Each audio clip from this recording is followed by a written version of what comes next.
From the dimly lighted passages of the court, the last sediment of the human stew that had been boiling there all day was straining off, when Doctor Manette, Lucie Manette, his daughter, Mr. Lorry, the solicitor for the defense, and its counsel, Mr. Stryver, stood gathered round Mr. Charles Darnay, just released, congratulating him on his escape from death. It would have been difficult, by a far brighter light, to recognize in Doctor Manette, intellectual of face and upright of bearing, the shoemaker of the garret in Paris. Yet no one could have looked at him twice without looking again, even though the opportunity of observation had not extended to the mournful cadence of his low, grave voice, and to the abstraction that overclouded him fitfully, without any apparent reason. While one external cause, and that a reference to his long, lingering agony, would always, as on the trial, evoke this condition from the depths of his soul, it was also in its nature to arise of itself, and to draw a gloom over him, as incomprehensible to those unacquainted with his story as if they had seen the shadow of the actual Bastille thrown upon him by a summer sun, when the substance was 300 miles away. Only his daughter had the power of charming this black brooding from his mind. She was the golden thread that united him to a past beyond his misery and to a present beyond his misery. And the sound of her voice, the light of her face, the touch of her hand, had a strong beneficial influence with him almost always.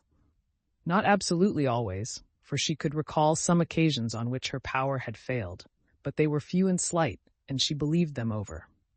Mr. Darnay had kissed her hand fervently and gratefully, and had turned to Mr. Stryver, whom he warmly thanked. Mr. Stryver, a man of little more than 30, but looking 20 years older than he was, stout, loud, red, bluff, and free from any drawback of delicacy, had a pushing way of shouldering himself, morally and physically, into companies and conversations that argued well for his shouldering his way up in life. He still had his wig and gown on, and he said, squaring himself at his late client to that degree that he squeezed the innocent Mr. Lorry clean out of the group. "I am glad to have brought you off with honor, Mr. Darnay. It was an infamous prosecution, grossly infamous, but not the less likely to succeed on that account. You have laid me under an obligation to you for life, in 2 senses, said his late client, taking his hand. I have done my best for you, Mr. Darnay, and my best is as good as another man's, I believe. It clearly being incumbent on someone to say, much better, Mr. Lorry said it, perhaps not quite disinterestedly, but with the interested object of squeezing himself back again. You think so? Said Mr. Stryver. Well, you have been present all day, and you ought to know. You are a man of business, too. And as such, quoth Mr. Lorry, whom the counsel learned in the law had now shouldered back into the group, just as he had previously shouldered him out of it, as such I will appeal to Doctor Manette to break up this conference and order us all to our homes. Miss Lucie looks ill, Mr. Darnay has had a terrible day. We are worn out. Speak for yourself, Mr. Lorry, said Stryver. I have a night's work to do yet. Speak for yourself. I speak for myself, answered Mr. Lorry, and for Mr. Darnay, and for Miss Lucie, and Miss Lucie. Do you not think I may speak for us all? He asked her the question pointedly, and with a glance at her father. His face had become frozen, as it were, in a very curious look at, an intent look, deepening into a frown of dislike and distrust, not even unmixed with fear. With this strange expression on him, his thoughts had wandered away. My father, said Lucie, softly laying her hand on his. He slowly shook the shadow off and turned to her. Shall we go home, my father? With a long breath he answered, yes. The friends of the acquitted prisoner had dispersed under the impression, which he himself had originated, that he would not be released that night. The lights were nearly all extinguished in the passages. The iron gates were being closed with a jar and a rattle, and the dismal place was deserted until tomorrow morning's interest of gallows, pillory, whipping post, and branding iron should repeople it. Walking between her father and Mr. Darnay, Lucie Manette passed into the open air. A hackney coach was called, and the father and daughter departed in it. Mr. Stryver had left them in the passages to shoulder his way back to the robbing room. Another person, who had not joined the group or interchanged a word with any one of them, but who had been leaning against the wall where its shadow was darkest, had silently strolled out after the rest, and had looked on until the coach drove away. He now stepped up to where Mr. Lorry and Mr. Darnay stood upon the pavement. "So, Mr. Lorry, men of business may speak to Mr. Darnay now?" Nobody had made any acknowledgment of Mr. Carton's part in the day's proceedings. Nobody had known of it. He was unrobed, and was none the better for it in appearance. If you knew what a conflict goes on in the business mind, when the business mind is divided between good-natured impulse and business appearances, you would be amused, Mr. Darnay. Mr. Lorry reddened and said warmly, "You have mentioned that before, sir. We men of business who serve a house are not our own masters. We have to think of the house more than ourselves." I know," rejoined Mr. Carton carelessly. "Don't be nettled, Mr. Lorry. You are as good as another, I have no doubt, better, I dare say." "And indeed, sir," pursued Mr. Lorry, not minding him, "I really don't know what you have to do with the matter. If you'll excuse me as very much your elder for saying so, I really don't know that it is your business." "Business? Bless you, I have no business," said Mr. Carton. "It is a pity you have not, sir. I think so, too." "If you had," pursued Mr. Lorry, "perhaps you would attend to it." "Lord love you, no, I shouldn't," said Mr. Carton. "Well, sir," cried Mr. Lorry, thoroughly heated by his indifference, "business is a very good thing and a very respectable thing. And, sir, if business imposes its restraints and its silences and impediments, Mr. Darnay, as a young gentleman of generosity, knows how to make allowance for that circumstance. Mr. Darnay, good night. God bless you, sir. I hope you have been this day preserved for a prosperous and happy life. Chair there." Perhaps a little angry with himself as well as with the barrister, Mr. Lorry bustled into the chair and was carried off to Tellson's. Carton, who smelt of port wine and did not appear to be quite sober, laughed then and turned to Darnay. "This is a strange chance that throws you and me together. This must be a strange night to you, standing alone here with your counterpart on these street stones." "I hardly seem yet," returned Charles Darnay, "to belong to this world again. I don't wonder at it. It's not so long since you were pretty far advanced on your way to another. You speak faintly." "I begin to think I am faint." "Then why the devil don't you dine?" "I dined, myself, while those numbskulls were deliberating which world you should belong to, this or some other. Let me show you the nearest tavern to dine well at." Drawing his arm through his own, he took him down Ludgate Hill to Fleet Street, and so up a covered way into a tavern.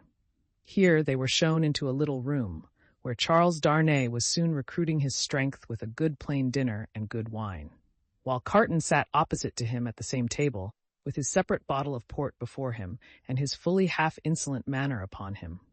"Do you feel yet that you belong to this terrestrial scheme again, Mr. Darnay?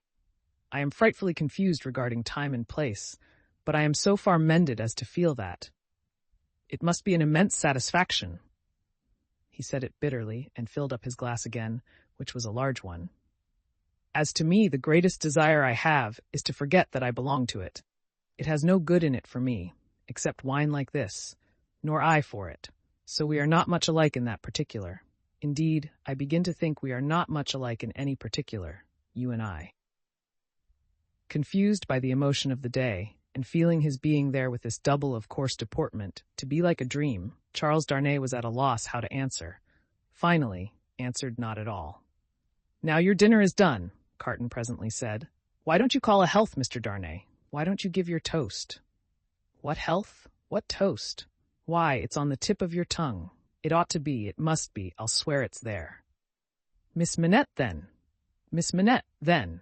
Looking his companion full in the face while he drank the toast, Carton flung his glass over his shoulder against the wall, where it shivered to pieces, then rang the bell and ordered in another. "That's a fair young lady to hand to a coach in the dark, Mr. Darnay," he said, filling his new goblet. A slight frown and a laconic "yes" were the answer. "That's a fair young lady to be pitied by and wept for by. How does it feel? Is it worth being tried for one's life, to be the object of such sympathy and compassion, Mr. Darnay?" Again Darnay answered not a word. "She was mightily pleased to have your message when I gave it her. Not that she showed she was pleased, but I suppose she was." The allusion served as a timely reminder to Darnay that this disagreeable companion had, of his own free will, assisted him in the strait of the day. He turned the dialogue to that point and thanked him for it. I neither want any thanks nor merit any, was the careless rejoinder. It was nothing to do in the first place, and I don't know why I did it in the second. Mr. Darnay, let me ask you a question. Willingly, and a small return for your good offices. Do you think I particularly like you? Really, Mr. Carton, returned the other, oddly disconcerted, I have not asked myself the question. But ask yourself the question now. You have acted as if you do, but I don't think you do. I don't think I do, said Carton. I begin to have a very good opinion of your understanding. Nevertheless, pursued Darnay, rising to ring the bell, there is nothing in that, I hope, to prevent my calling the reckoning and our parting without ill blood on either side. Carton rejoining, nothing in life. Darnay rang. Do you call the whole reckoning? Said Carton. On his answering in the affirmative, then bring me another pint of this same wine, drawer, and come and wake me at 10. The bill being paid, Charles Darnay rose and wished him good night. Without returning the wish, Carton rose too, with something of a threat of defiance in his manner, and said, A last word, Mr. Darnay. You think I'm drunk? I think you have been drinking, Mr. Carton. Think. You know I have been drinking. Since I must say so, I know it. Then you shall likewise know why. I am a disappointed drudge, sir. I care for no man on earth, and no man on earth cares for me. Much to be regretted. You might have used your talents better. Maybe so, Mr. Darnay, maybe not. Don't let your sober face elate you, however. You don't know what it may come to. Good night. When he was left alone, this strange being took up a candle, went to a glass that hung against the wall, and surveyed himself minutely in it. Do you particularly like the man? He muttered at his own image. Why should you particularly like a man who resembles you?